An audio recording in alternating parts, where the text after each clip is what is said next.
Un detalle importante cuando está escogiendo el traductor es la imagen que tiene. Cuando está trabajando en traductor lineal, se enciende un bombillo que dice que el haz de sonido es rectangular. Cuando trabaja con convex, el haz es divergente, los haces se van separando. Sin embargo, en cualquiera de las dos circunstancias, el aparato le vuelve a ofrecer nuevamente las posibilidades que tiene. Por ejemplo, usted escoge este traductor lineal que tiene 8 o 10 MHz, que es bueno para estructuras muy superficiales. Entonces le dice, bueno, usted puede examinar tiroides, puede examinar arterias, las carótidas, puede examinar tiroides, testículos, cosas que están muy cerca del traductor, muy cerca de la parte. En cambio, cuando le da al traductor convex, se enciende el aparato diciendo que está trabajando en convex, o se enciende trabajando tan lineal, y le da todas otras alternativas, ¿no? Le dice obstetricia general, o abdomen vascular, abdomen general, o riñones, obstétrico para translucencia nucal, para otras alternativas. Tiene que irlas conociendo y decir con qué quiere trabajar. Conociendo los traductores, bueno, los traductores ya sabemos que por su aspecto de la cara con que tocan al paciente se llaman convexos, volumétricos y lineales. Esta es la imagen típica de un convex, donde el abanico se abre como los brazos abiertos. En un volumétrico es cuadrado y en un lineal es completamente rectangular. Las frecuencias con que trabajan es de 3,5, de 5, de 10, y las utilidades van de acuerdo a cuán lejos está el objeto que queremos examinar. Los imágenes, bueno, para una paciente obesa, 3,5 hasta 7 pudiera ser bueno para una paciente obstétrica. El volumétrico nos proporciona una imagen en 3 dimensiones. El haz de sonido no va solamente en una línea, sino que se reparte en varios ángulos, y es lo que hace la percepción de la volumetría. Puede la nitidez variarle también.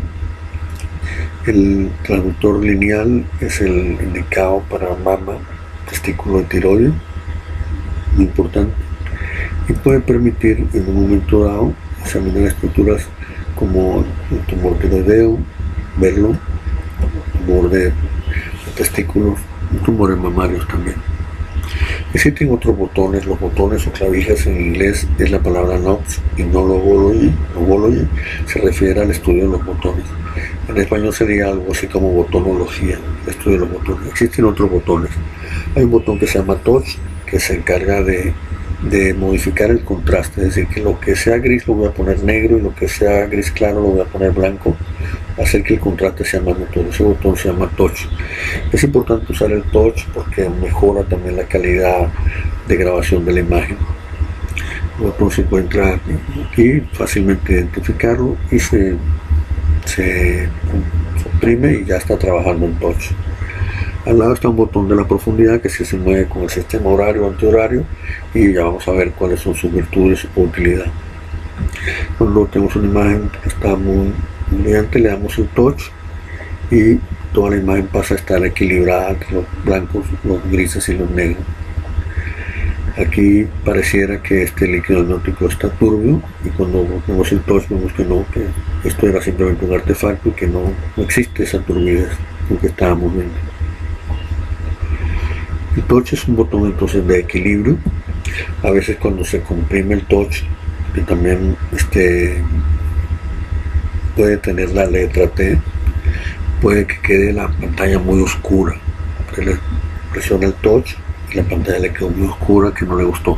Entonces se va a un botón B, que es el de brillo, y lo aumenta con un sentido horario y lo puede poner a su gusto. Pero traten lo posible de iniciar la ecografía con la presión del touch. El control de zoom es un botón, se llama zoom.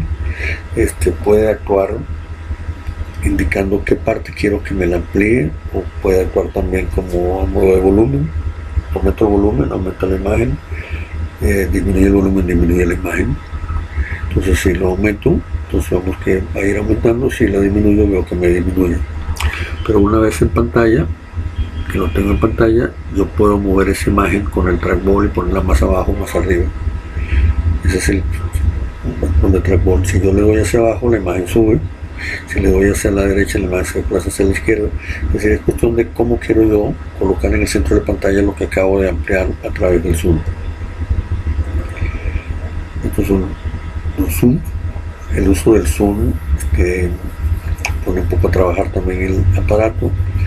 Y si uno quiere ampliar la imagen, existe otra modalidad que es disminuir la profundidad de campo.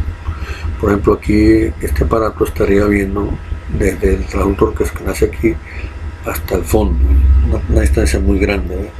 Yo puedo hacer crecer la imagen acortando la distancia que va a pesquisar, lo hondo de la pesquisa, no necesariamente aumentando el tamaño de la imagen a través del zoom. Son dos mecanismos diferentes: aumentar con zoom, que aumenta toda la imagen, y aumentar la imagen a través de tener menos profundidad de campo visual. También es importante aclarar que el botón de zoom puede actuar no solamente cuando se está trabajando en modo B, es decir, que se ven las cosas alto y ancho bidimensionalmente, sino que también puedo hacerle zoom arriba o abajo cuando estoy trabajando con Doppler. Cuando voy a medir los vasos haciendo Doppler, es preferible que estén en zoom, para que al ponerle sobre el vaso la rayita que hace trabajar el Doppler pulsado, porque trabaja así, no tenga margen de error, ni esté poniendo sonidos fuera una parte del vaso, sino que esté impactado el vaso en el centro mismo, y que no haya duda con la imagen que nos está reportando. Los traductores tienen movilidad que las hace uno. Cuando un traductor se pone a lo largo, el efecto lo estamos viendo cortes longitudinales, y si lo ponemos transversal, vemos el efecto en cortes transversales. ¿Sí? Los objetivos de la ecografía, bueno, son muy sencillos: obtener una buena imagen, aclarar si la imagen recuerda algo conocido, precisar si es parte de un síndrome, y transformar la ecoscopia, que es mirar los ecos, en un informe ecográfico. Para obtener una buena imagen requiere una buena luminosidad, ya sea por el botón de ganancia o por las ganancias parciales de las clavijas. También hay que obtener un tamaño analizable, y hay que disminuir la profundidad. La profundidad viene en un botón que se llama Depth, que es fácilmente identificable, y cuando estamos examinando, por ejemplo, este dispositivo intrauterino, estamos viendo toda una serie de elementos circundantes que no tienen ningún interés en ser examinados, y eso consume energía y hace que las fotos sean más lentas. Es preferible colocar una imagen que sea más grande, quitarle todo este trabajo innecesario alrededor, y nada más que el aparato se concrete en examinar, en este caso, este video. Eso se le llama disminuir la profundidad. Control de la profundidad, entonces ese botón que se llama Depth, y cuando se le quita antihorariamente, la imagen aumenta, y cuando se da horariamente, la imagen disminuye. Por ejemplo, aquí tenemos un feto que estamos examinando a una profundidad de 18 centímetros. Desde aquí hasta donde termina hay 18 centímetros.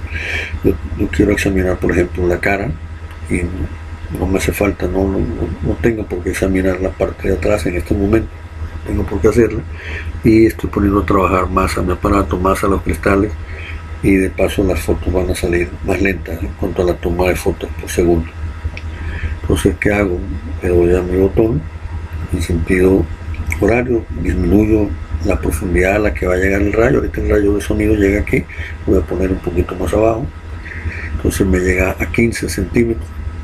Lo puedo poner a 10 centímetros, que trabaje 10 centímetros, lo puedo poner a 8 centímetros, lo puedo poner a 5 centímetros para que trabaje.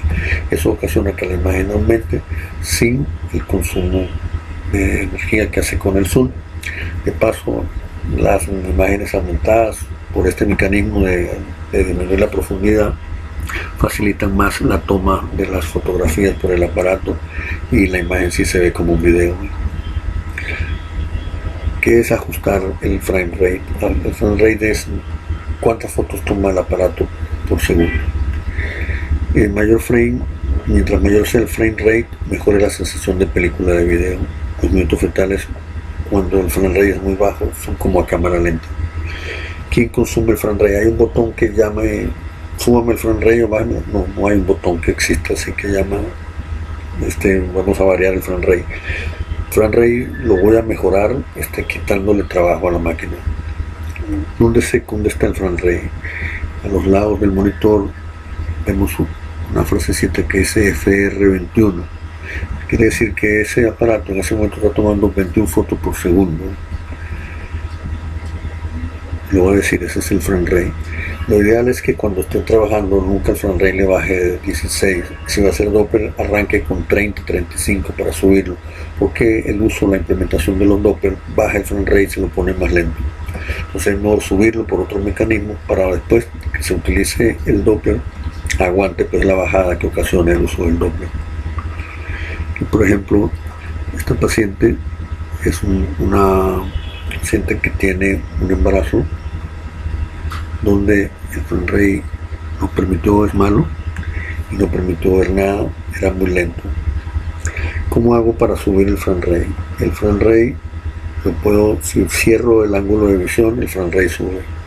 Entonces aquí será más difícil para el aparato tomar buenas fotos, aquí es más fácil. Entonces tengo que ir al botón de campo de visión y cerrarlo. También puedo cerrar la caja de color. ¿Cómo hago para cerrar la caja de color? Una vez que la he puesto pisando el botón color que ya aparece, si le doy al botón de update, el lateral, ella va a ser capaz de ser expandible, acortable, comprimible, cambiar de tamaño, localización con el uso del trackball. Una vez que la he colocado donde quiero, el tamaño, la forma que sea, le doy a aceptar nuevamente. Obtener una buena imagen también tiene que ver con el uso adecuado de la frecuencia. Mientras mayor megahertz, mayor nitidez, aunque esté más profundo.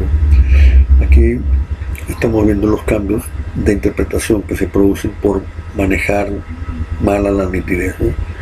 Cuando tienen poca nitidez se cree que estamos viendo una cara fetal, y cuando se tiene la mejor nitidez se ve que la figura es una mujer frente al espejo.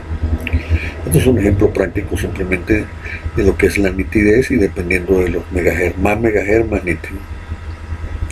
La escala de grises también se llama el rango dinámico, y es la capacidad que tiene el aparato de ver cuántos grises, desde el blanco puro hasta el negro puro. Por lo general son 256 grises. La escala de grises, mientras más grises tenga, más trabajo le estoy dando al aparato, y es preferible irse con las medidas más estándar, con el botón de touch que le puede ayudar el frame rate.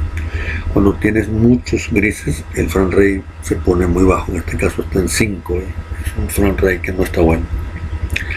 El rango dinámico nos está diciendo entonces cuántos grises logra ver, cuánto de contraste tiene.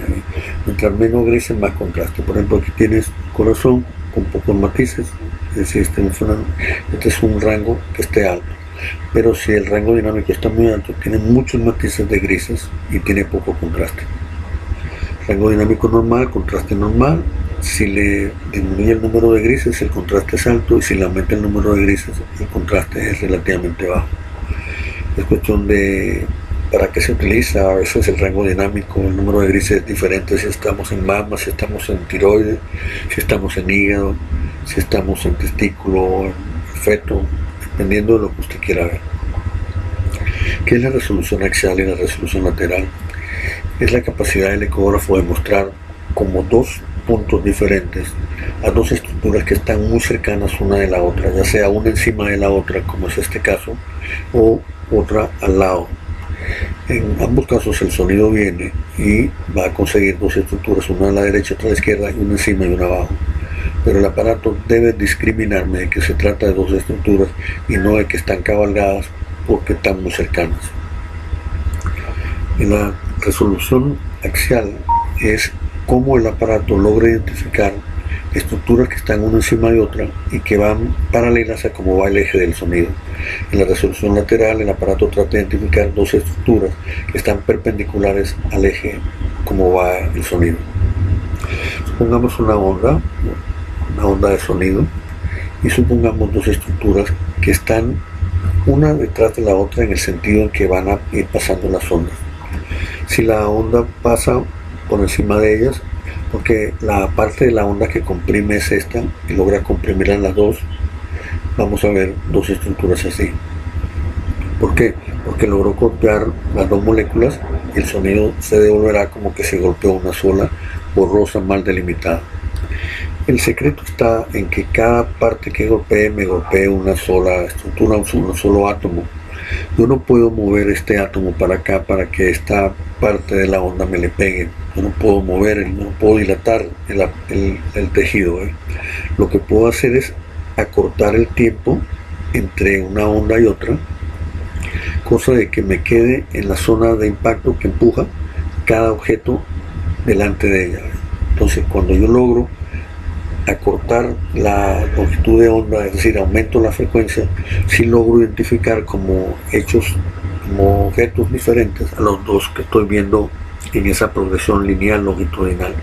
El sonido chocará primero con esto y lo devuelve, y después pasará para chocar al otro y lo devuelve en otra onda, y tendremos la percepción clara de tener dos objetos. Es decir, cuando los objetos que estoy viendo están uno encima del otro, si aumento la frecuencia, es decir, si disminuyo la longitud de onda, mejorará la resolución que se llama longitudinal y podré ver como dos objetos a lo que si no lo hubiera graduado vería como un 8 fundido. Vemos que el sonido va hacia allá ahora y tiene un objeto a la derecha y otro a la izquierda. Entonces la idea es que el sonido no me pase a través de los dos objetos que están a derecha e izquierda, sino que me pueda pasar por encima de uno y por encima de otro. Es decir, es un problema de la amplitud, la altura de la onda. Entonces yo tengo que hacer que esta onda sea más bajita para que pasando entre los dos me pueda golpear con esta parte a la estructura que estoy examinando, y otra onda paralela me pueda golpear a este. Cuando yo disminuyo el ancho del sónico, que es lo que he hecho, disminuyo la altura, entonces sí puedo ver los dos objetos, y eso es lo que se llama mejorar la resolución lateral. Sin embargo, ¿cómo se hace esta resolución lateral? Hay algo que se llaman los focos. Como estoy viendo esta parte de un cuerpo, un tejido, y tengo mucho interés en aclarar qué es esto que está aquí. No sé qué es, parece una calcificación.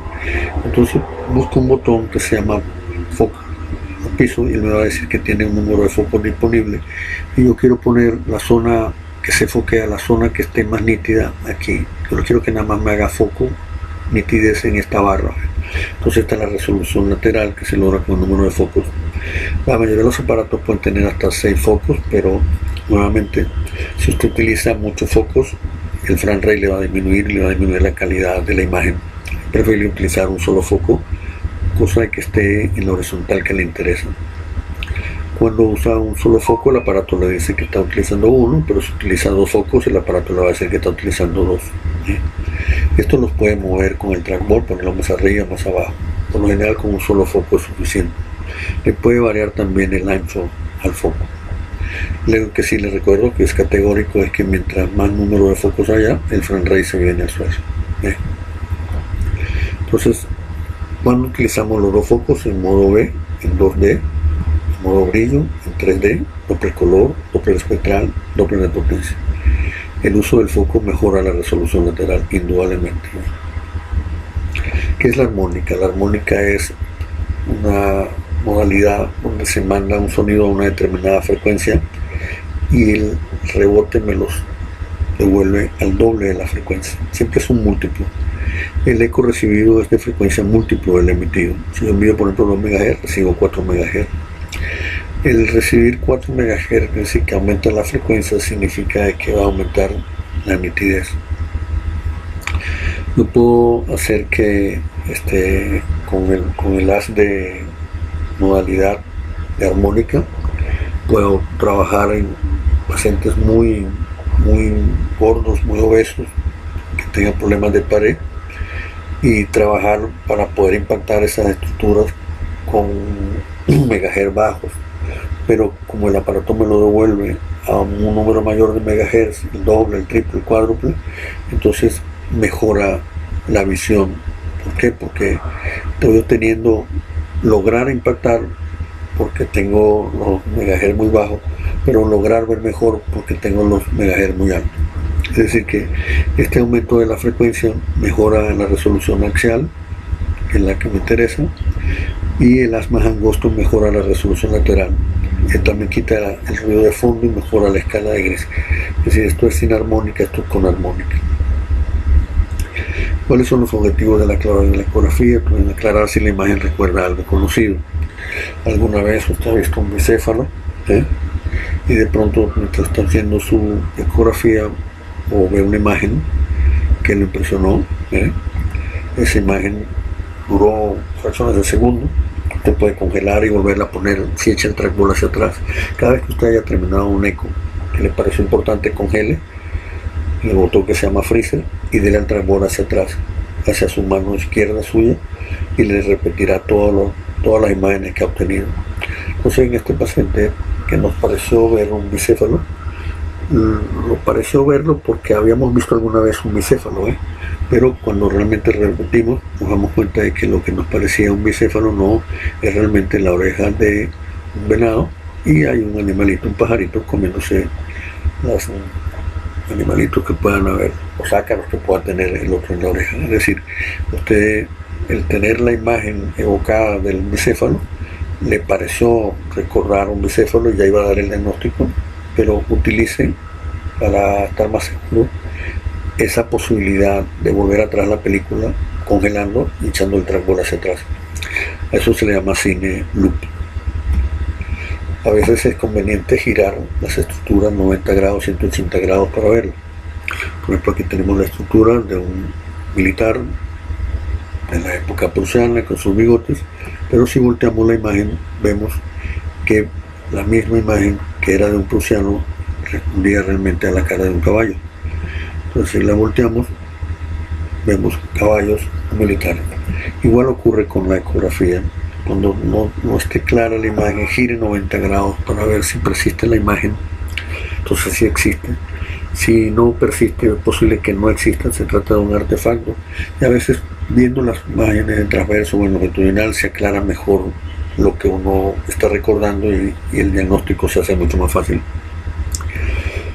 Supongamos que usted quiere hacer una medición de algo, bueno, pone su imagen, logra hacer una cabeza, congela, hacer la medición.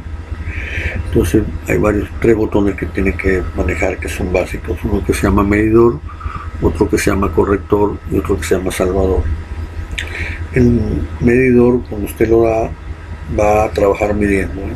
Si lo que midió no le gustó, le da update y va a corregir la medida, y si le gustó, lo salva. Entonces usted pisó medidas, entonces le va a aparecer, por ejemplo, usted está trabajando en obstétrico 2 o en obstétrico 1.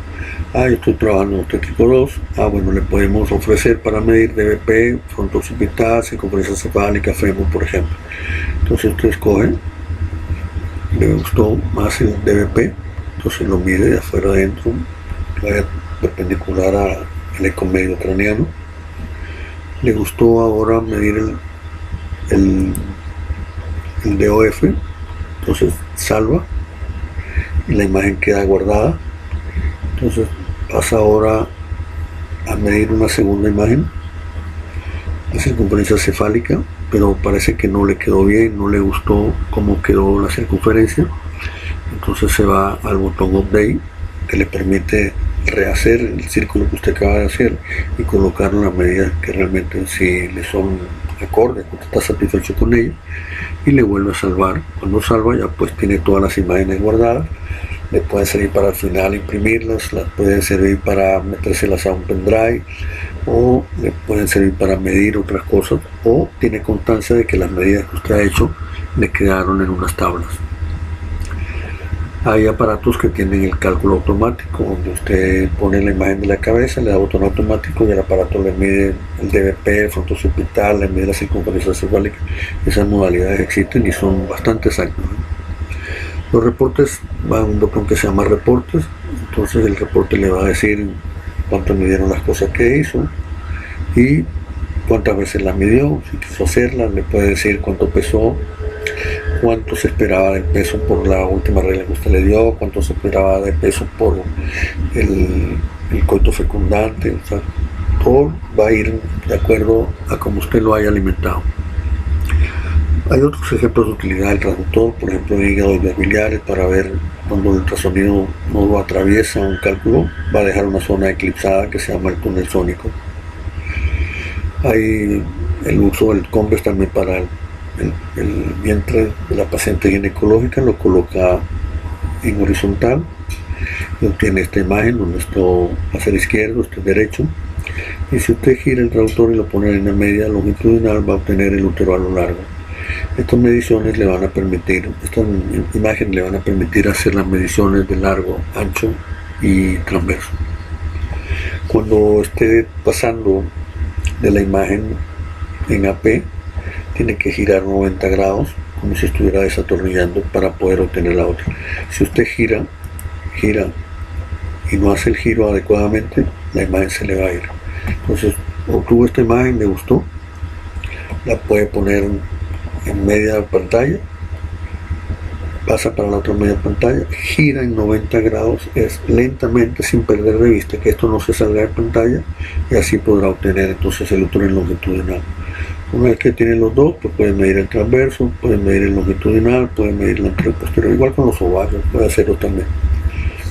Hay tablas donde dice está trabajando en útero, entonces le dicen longitud de útero, transverso AP, o trabajando en ovario, entonces le dicen ovario alto, largo, ancho, volumen. También le pueden decir endometrio, tanto. Entonces todas esas cosas usted las puede medir. Puede saber dónde está el dorso, por ejemplo, si el dorso a la izquierda, el dorso a la derecha, y colocar el traductor a la derecha o a la izquierda para ver la columna. Puede saber que está de cabeza y con el dorso a la derecha. Esto es importante saber qué es derecho y qué es izquierdo en el feto para que no se vayan las destrocardias, por ejemplo. Otro modo psicográfico ya en desuso es el modo A, donde el sonido era simplemente un atravesador de la estructura fetal y de acuerdo a lo que se conseguía por delante rebotaba y nos daba una imagen que podíamos medir. Pero no era la imagen de la cabeza, era simplemente el trayecto que había hecho el sonido, cuánto rebotaba y al cuánto tiempo rebotaba o seguía. Entonces el sonido le entraba al feto por aquí, salía por allá, y lo que veíamos era este trazo, solo lo único que te reportaba. Entonces el primer brinco, la primera espiga correspondía a la tabla externa, después a la otra tabla externa. Lo que hacías era medir la distancia entre las tablas externas, ya tenías un DBP que te podía servir para diagnóstico microcefal o cabeza grande. Otros botones que se utilizan mucho son el botón M, el P, W y el color. Este D, cuando viene D, significa Doppler, el C significa Doppler color, el 2D significa que estás trabajando en la pantalla en alto y negro, y el M es un botón para saber cómo se están moviendo las estructuras en un momento dado. Este es el botón del congelador también. Estos tres botones, los más importantes, el M, PW y color. El M, movimiento, el PW es Doppler pulsado y el flujo de color es el CF o C, también lo llaman así. Movimiento, Doppler onda pulsada y Doppler a flujo color. El botón M consiste en poner en pantalla por ejemplo, un corazón que se esté moviendo, verlo moverse, le pisa el botón M y nos aparece una línea punteada que podemos ver con el traductor, con el trackball, y ponerlo, por ejemplo, sobre la tricúspide, la mitral, en este caso la mitral, y ver cómo se mueve la onda una vez que es pesquisada por esta línea que ha caído sobre la estructura de movimiento. Si yo nada más pongo la M, voy a ver nada más este trazo. Si pongo un botón que se llama BM, veré la estructura moviéndose y el trazo que dejó el movimiento de esa estructura. Aquí tenemos modo BM y cada una de las cosas corresponde. Esta raya corresponde a esta parte del corazón del feto.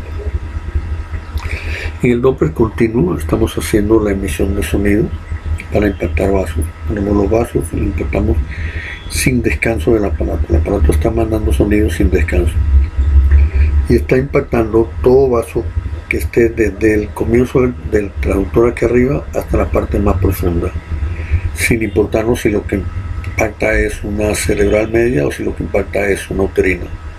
Cualquier vaso que esté siendo impactado dará un espectro, dará unas ondas. Y el Doppler color he identificado la estructura que quiero ver y le pongo el Doppler pulsado, que es la aparición. El botón PW aparece una línea que la puedo mover con el trackball con dos rayas como el signo igual, que me están diciendo que entre esas dos rayas y solo entre esas dos rayas está ocurriendo el Doppler.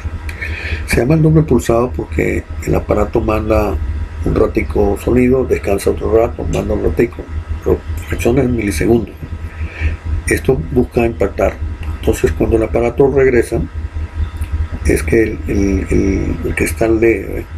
Entonces el cristal emite y en los momentos en que no está emitiendo, está recibiendo un mismo cristal. El botón PRF, que es la frecuencia repetidora de pulso, si yo lo bajo, aumenta la luminosidad, aumenta la onda, y si lo subo, disminuye la luminosidad. Este espacio entre las dos rayas se llama el volumen de la muestra y lo puedo variar también con un botón. Este es el PRF, mandando muchos impulsos o mandando pocos impulsos.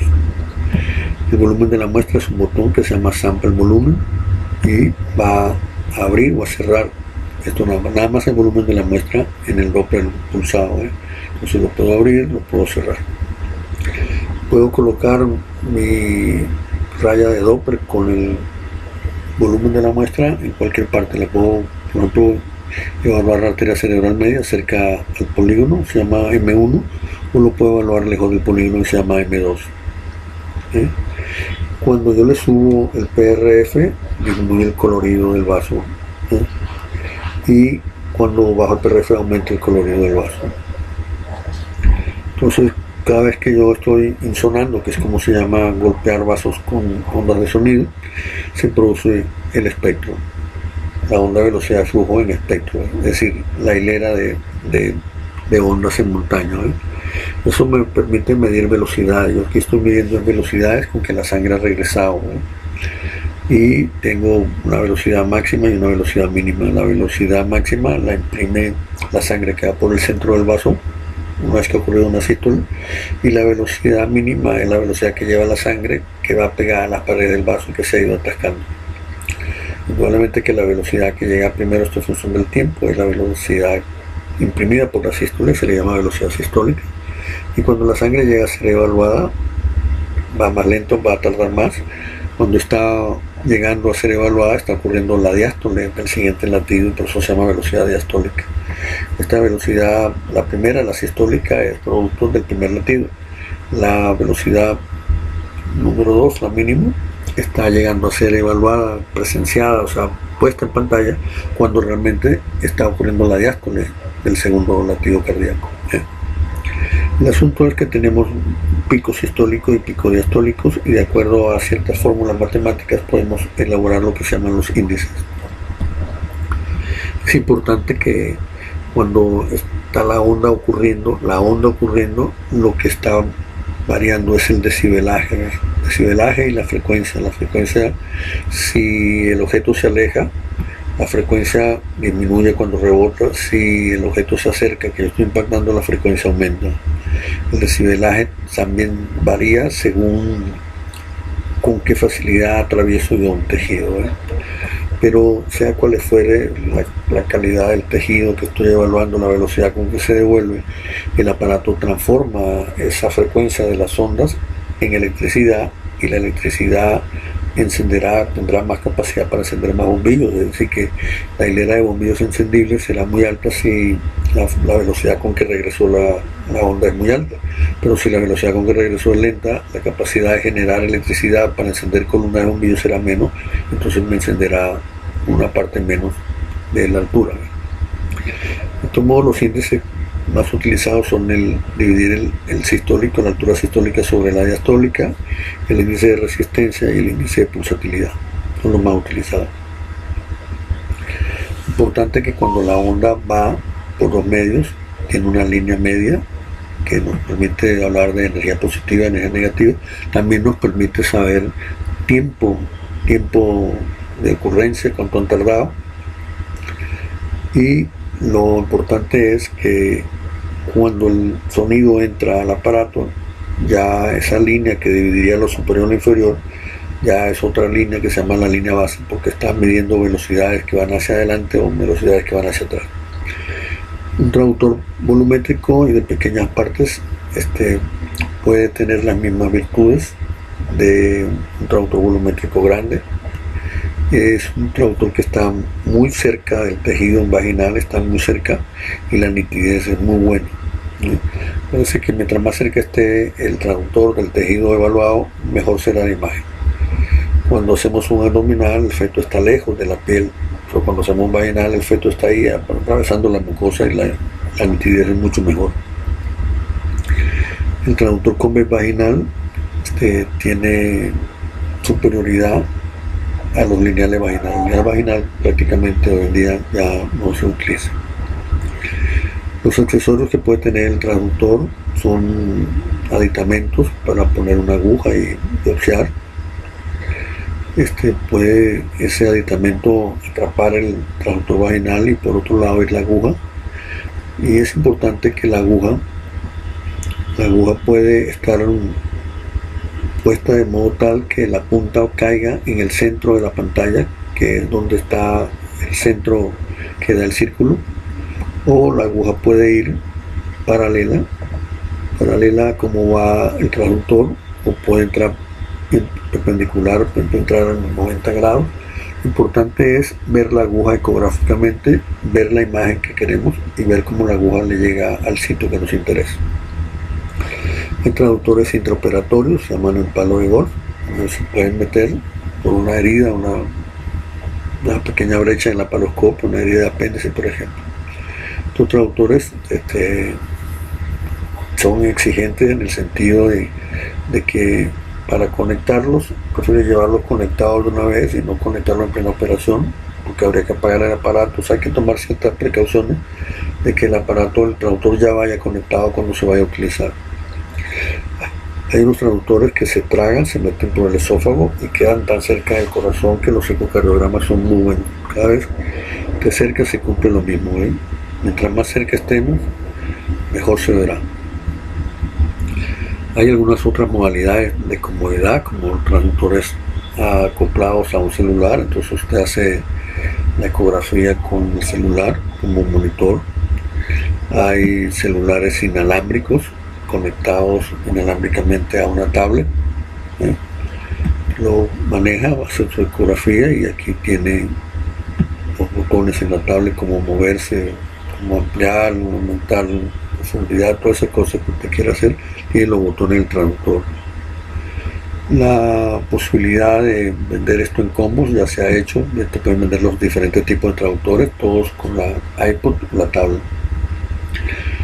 Ya hay traductores que vienen con un mini ecógrafo muy portátil, te puede hacer Doppler, te puede hacer todas las modalidades BM perfectamente, y puedes enchufar, conectar traductores transvaginales también a este tipo de aparato. Lo más nuevo es tener la pantalla en el mismo traductor. Se utiliza en algunos casos donde estás viendo directamente lo que estás viendo.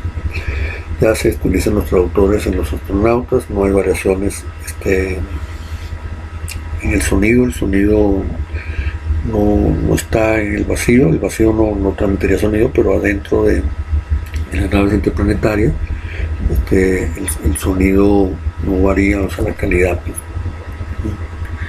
El ángulo de insonación es el ángulo de impacto.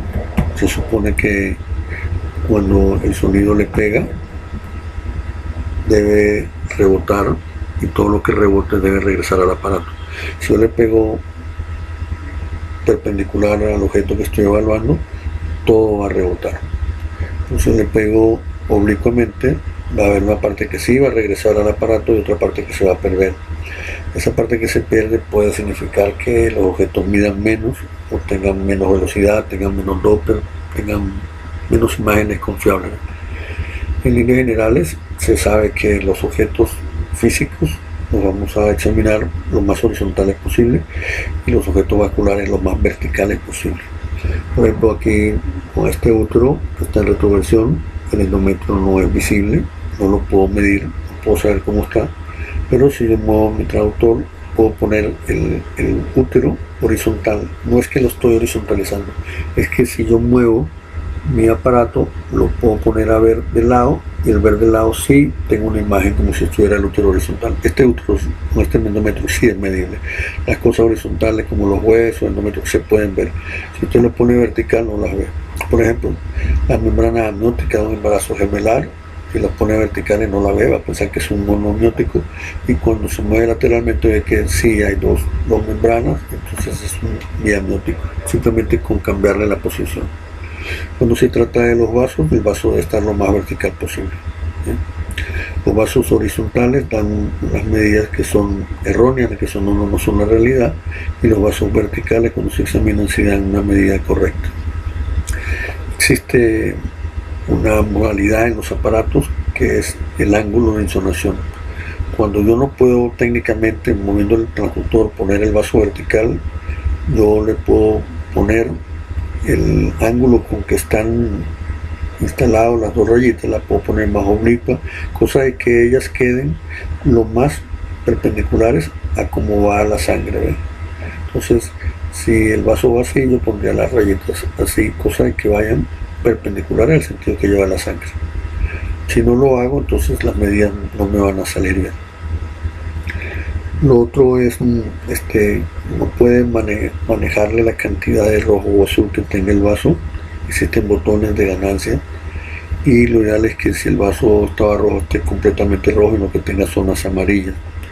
No tiene zona amarilla o azul en su mismo vaso, significa que el botoneo no está bien hecho, y eso se llama aliasing. Entonces el aliasing se corrige con la escala con que uno está pesquisando, ¿eh?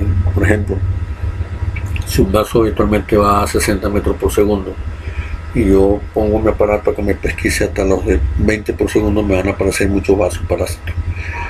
Pero si yo pongo la escala que nada más me agarre de 60 para arriba, entonces los vasos de menor velocidad no aparecen en pantalla, no me estorban para medir, y nada más me parece el que me interesa. Entonces la escala de velocidad me permite ver vasos.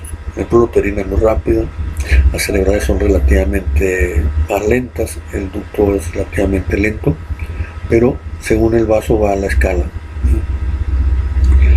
El uso de los colores se llama el uso del Doppler color, es el botón C, y se ha convenido que cuando la sangre que va por ese vaso se acerca al techo del televisor, se acerca, se va en azul, y cuando se aleja está en rojo. Esas mediciones son ángulo dependientes, dependen del ángulo, ¿eh? Hay una modalidad que se llama Power Año, donde todo lo que se mueva se ve a color, ve el vaso más lento, ve microcirculación, pero no discierne si la sangre se acerca o se aleja, todo se ve del mismo color. Eso no depende del ángulo con que se esté instalando, no es ángulo dependiente. El colorido de la pantalla en general se puede variar por unos botones que se llaman color. Hay gustos.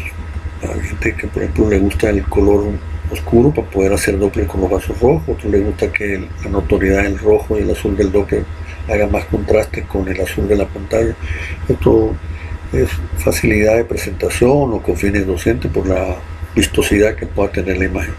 Pero una cosa es la vistosidad académica fácil, y otra cosa es la veracidad de lo que estás utilizando. Que uses rojo o azul o gris o naranja no va a variar el tenor científico que tiene que tener la ecografía. El colorido de los vasos lo puedes cambiar, tú puedes poner un arte en el rojo, lo puedes poner en azul. En cuanto a los artefactos, hay uno que llama reverberación, que es que las mitades superiores, las mitades de lo que estés evaluando más cercanas al traductor, se verán borrosas, y las mitades inferiores se verán bien. Son donde aquí puedo ver una parte de la cabeza que se llama el atrio, donde se guarda el líquido subarachnoideo. Esta medida uno la hace y puede saber si tiene hidrocefalia o no, y la medida de la parte de arriba no la tengo por la reverberación. Entonces, ¿cómo hago yo para saber cómo está la parte de arriba? Pues simplemente pongo la cabeza vertical, cosa de que lo que esté ahora en pantalla sea un lado derecho y un lado izquierdo. Aquí tengo en pantalla la parte superior y la parte inferior, pero no tengo los dos lados, no puedo saber si el otro lado está dilatado o no.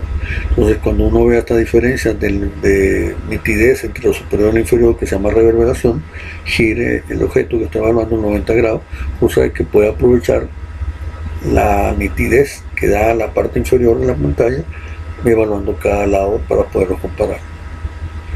Algunas veces vemos un quiste de plexo coroideo, que es lo que tenemos en pantalla, y la unilateralidad es más benigna, debe desaparecer inclusive que la bilateralidad. Los quistes plexo coroideo bilaterales no son los que desaparecen y pueden hacer pensar en aneuploidía.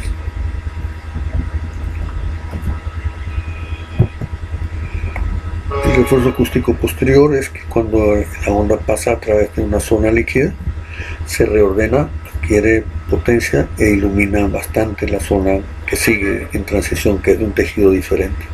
Entonces el refuerzo acústico posterior nos está diciendo que el sonido viene de una zona líquida. En la sombra acústica posterior nos dice que hay una zona de eclipse y que el sonido trató de pasar a través de algo muy sólido como un hueso, por ejemplo, o un cálculo. Entonces el sonido, el refuerzo o sombra acústica posterior. El sonido pasa por aquí, logra pasar, pero no atraviesa el hueso, entonces queda una zona de eclipse. La sombra acústica posterior puede, a su vez, tener, cuando atraviesa por superficies curvas, puede también incurvarse, entonces darnos zonas eclipsadas lateralmente. Las eclipses que dan las costillas son muy importantes porque si debajo de una zona que se supone que es sólida pasó sonido y veo que está pintado, está de blanco, esa costilla tiene una mala calidad osteológica o está fracturada. Sirve para el diagnóstico de alguna displasia esquelética. La refracción es los túneles sónicos en los extremos de la superficie curva. Son túneles sónicos, esta parte no se ve, por reflexión es el paso del sonido a través de espacios, de estructuras que son curvas. A veces la ausencia de un túnel sónico también puede hablar de que algo no anda bien. Habitualmente una estructura que sea muy ecogénica, muy blanca, debe tener un túnel sónico. A veces vemos cosas blancas, por ejemplo en esta vesícula biliar, y no hay túnel sónico, y sin embargo se ve blanca. Cuando hacemos un 3D vemos que la estructura existe, pero pareciera tener un pequeño pedículo. Ese pedículo nos está diciendo que lo que creíamos que era un cálculo porque era blanco es realmente un pólipo de la vesícula biliar, eso se llama colesterolomos. A veces la nitidez puede permitir ver los contrastes, la diferencia entre una ceja que esté poblada o una ceja que esté más bajada, eso se pueden ver los detalles del rostro. Las cejas anguladas, deformidades de los párpados, todo eso se puede ver. A veces el supuesto túnel sónico no nace detrás de una estructura brillante, sino que viene directamente desde el círculo que representa el reautor, entonces cantidad de gel insuficiente. Entonces ese túnel sónico por falta de gel, porque no le puso gel suficiente, o porque se le agotó el que puso, o se le olvidó que hay que ponerle más, hace que se produzca ese túnel sónico. Es decir, que el gel hay que irlo poniendo cada cierto tiempo, no esperar que se seque.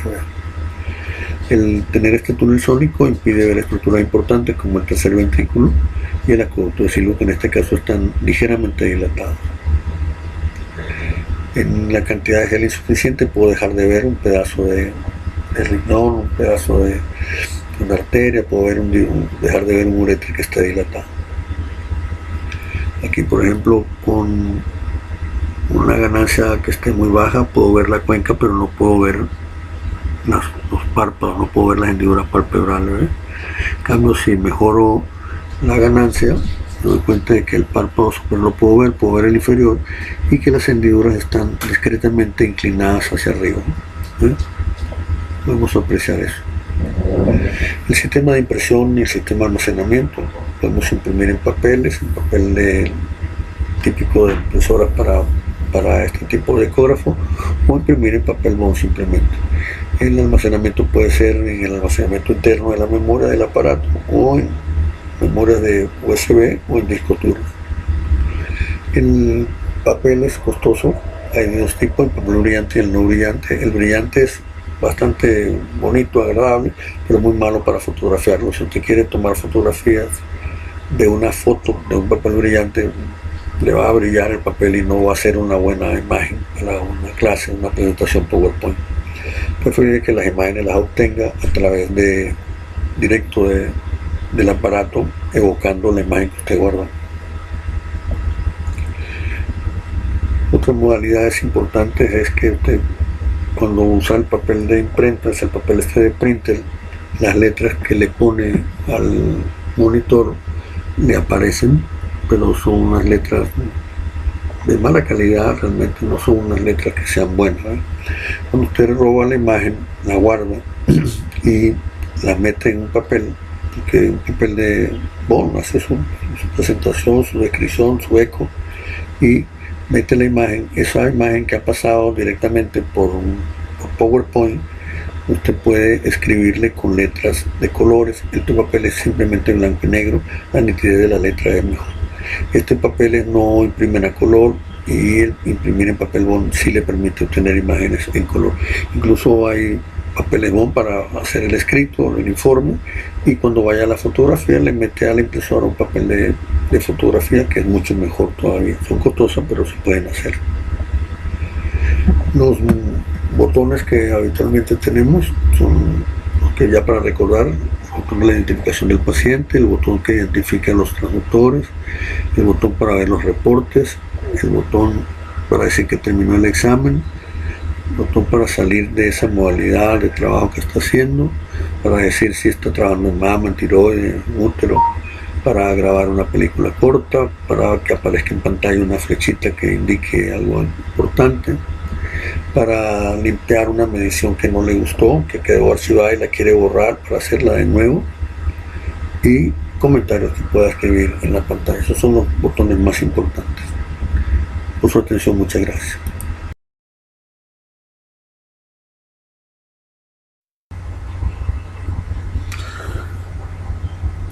Optimización de la imagen. Se trata de obtener la mejor imagen posible para su manejo e interpretación cuando se hace ecografía 2D. Muchas veces se piensa que debe existir un botón específico que optimice la imagen, pero realmente ese botón no existe. Tenemos que apelar a ciertos recursos, ciertas modificaciones, el uso de ciertos botones que sí van en final a mejorar la imagen. Hablaremos sobre la frecuencia. Por ejemplo, a mayor frecuencia hay mayor nitidez, la ganancia para ver la luminosidad, el rango dinámico, que es el aumento del contraste, disminuir los grises y aumentar un poco más los blancos, el contraste blanco-negro, la profundidad para ganar puntos en el frame rate, ya veremos qué es frame rate, la ganancia sectorizada, que es hacer ganancia en algunas partes de la pantalla, las partes altas, medias, intermedias, campo de visión, disminuirlo, el zoom, el número de posición de los focos, el ángulo con que se está ensonando el tejido examinado, la parte que está examinada, el uso de las armónicas, que aumenta la resolución en dos formas, en la forma longitudinal y en la forma parietal, lateral, y el botón touch, que evita que haya ruido en la imagen. Una de las cosas importantes es lograr mejorar el número de fotografías que se toman por segundo en el ecógrafo. Eso es lo que se llama el frame rate. Mientras más alto esté el frame rate, más tenemos la sensación de que estamos viendo una película, y mientras menos frame rate, tendremos la sensación de que estamos viendo una película bajo luz estroboscópica como cámara lenta. Existe un botón que se llama de frecuencia, se puede variar, uno lo presiona y le aumenta la frecuencia, otros lo hacen a través de un botón que se sube como un volumen, pero siempre utilizando el mismo traductor, son traductores multifrecuenciales. Lo importante es que si aumenta la frecuencia, va a aumentar la nitidez de la imagen.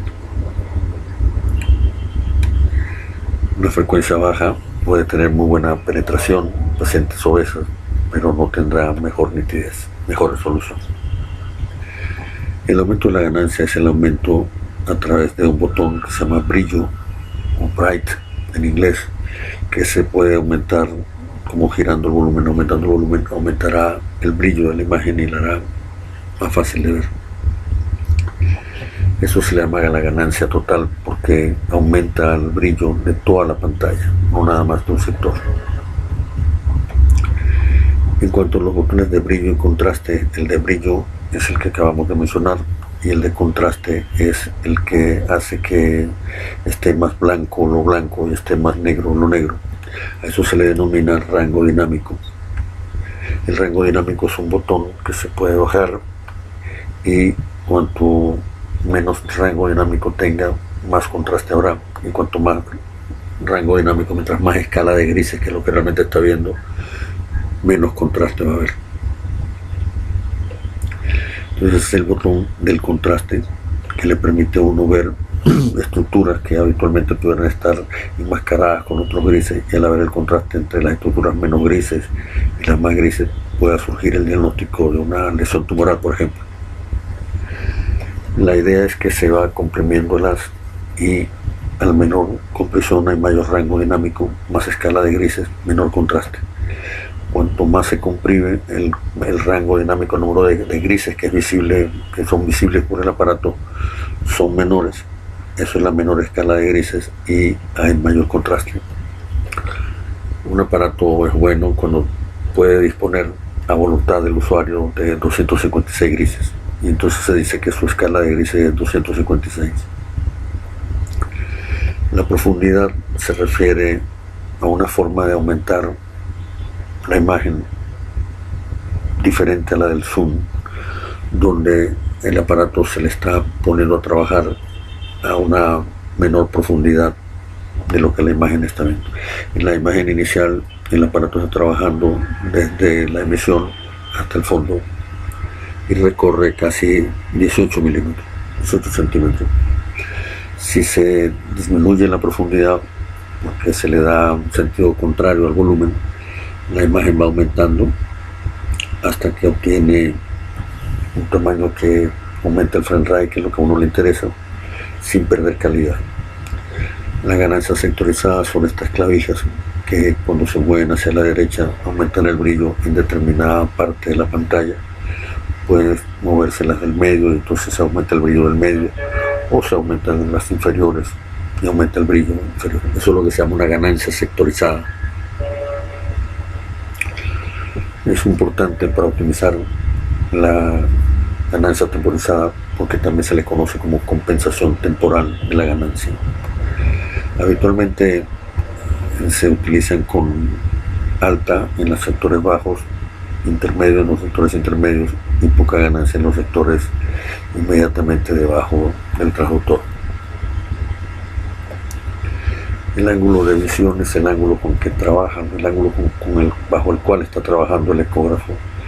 Mientras más pequeño sea el ángulo, mejora el frame rate, mejora la visión de la imagen. Existe un botón que se llama campo de visión, o puede venir también con el nombre de campo de visión en inglés, entonces se llama field of vision, como aquí dice. Tú puedes disminuirlo, aumentarlo, y esto va disminuyendo, y si se observa lateralmente se verá que en la pantalla aparece FR, que es el frame rate, aumentando un número. El frame rate es el número de fotos que se toman por segundo, y lo ideal es que tomemos de 16 fotos por segundo hacia arriba. Cuando el frame rate está por debajo de 16, la visión no es buena. El tiempo que tarda en tomarse una foto puede significar un tiempo en que ocurra un hecho importante, como un latido, una estrechez, una estenosis, y no lo capta el aparato porque está tardando mucho en tomar las fotos. El zoom se utiliza con el feto, o sea, la imagen está congelada. Es un botón que se puede girar como un volumen y que va a aumentar, pero el consumo, el uso del zoom nos aumenta la imagen, pero tiene problemas en el sentido de poder ubicar en un momento dado donde pudiera ir una aguja para una biopsia. Entonces es preferible, si se va a aumentar la imagen, que se haga a través del sistema de profundidad, de disminuir la profundidad, y no a través del zoom.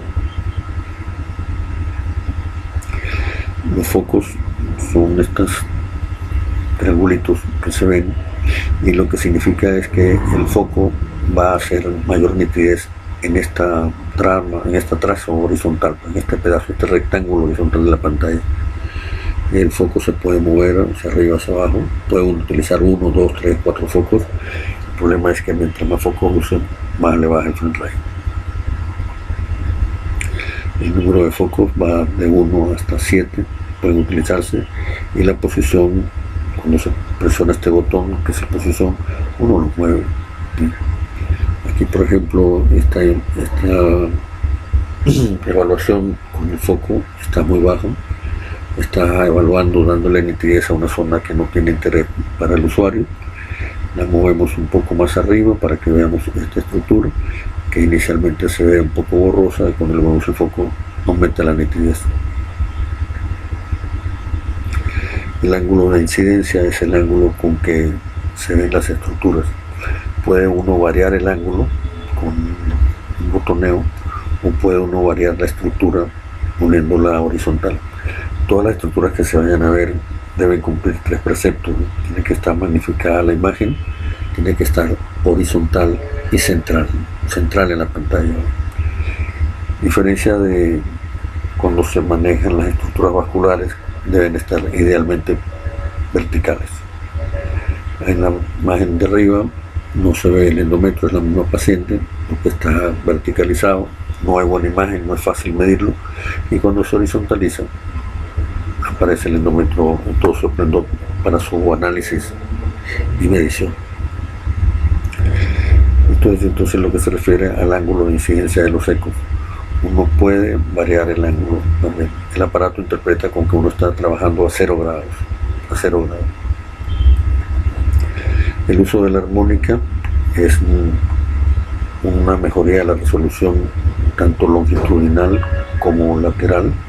Longitudinal es poder tener bastante nitidez en todas las cosas que el haz sónico se consiga en su trayecto lineal hacia el objeto impactado, y la lateral es obtener una mejor nitidez cuando se consigue objetos que están a la misma altura pero uno junto al otro y se quieren diferenciar como que cada uno es independientemente del otro.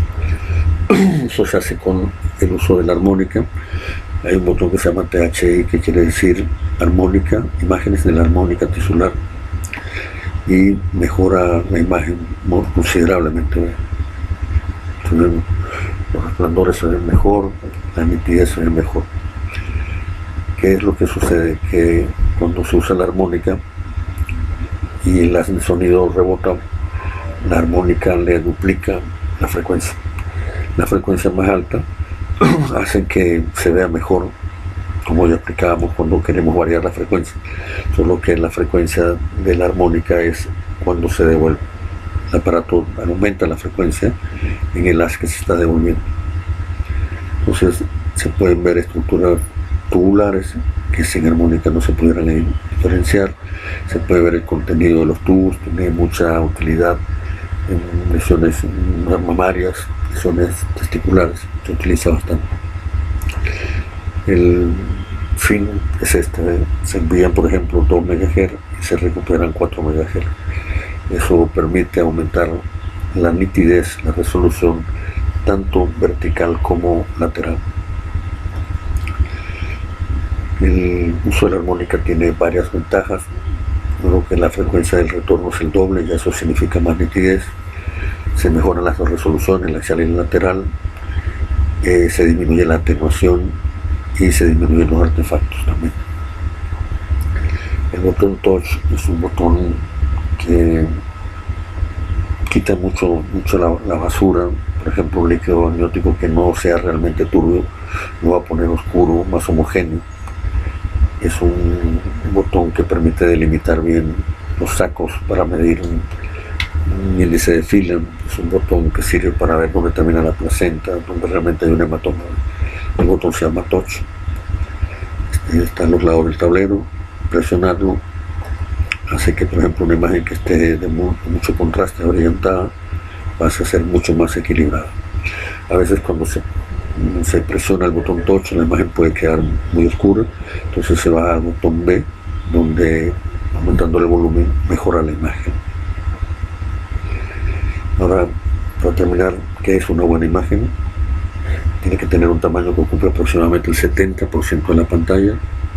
Una vez congelada, mantenga la nitidez, no que quede borrosa, es decir, que no quede persistencia, que identifique la estructura en las 3 dimensiones, que pueda hacer los cortes longitudinal y lateral y la estructura siga existiendo, que una vez congelada pueda ser medida y comparada con tablas normales, que permita aclarar si se parece inequívocamente a lo normal, que uno la vea y diga esta imagen es normal, o que uno diga esto no es normal, no, de repente no sabemos qué es, pero no es lo normal. Que el órgano evaluado pueda ser demostrado como que contiene sus sectores habitualmente presentes, si no le falta ningún pedazo, no le falta ningún segmento. Que pueda demostrarse con facilidad que si le falta parcialmente algo, o que una estructura está duplicada o está hiperplaseada. Que puedan demostrarse las ausencias, las duplicaciones, las dilataciones, las estenosis de los conductos naturales. Que el aspecto demostrado permita identificar enfermedades de determinados sistemas. Y por último, que el compromiso de diversos sectores y su funcionalismo ocurran como asociaciones médicas o síndromes clínicos reconocibles que nos permitan, al ver la asociación de lo que está ocurriendo, lograr llegar a una aproximación diagnóstica de la enfermedad.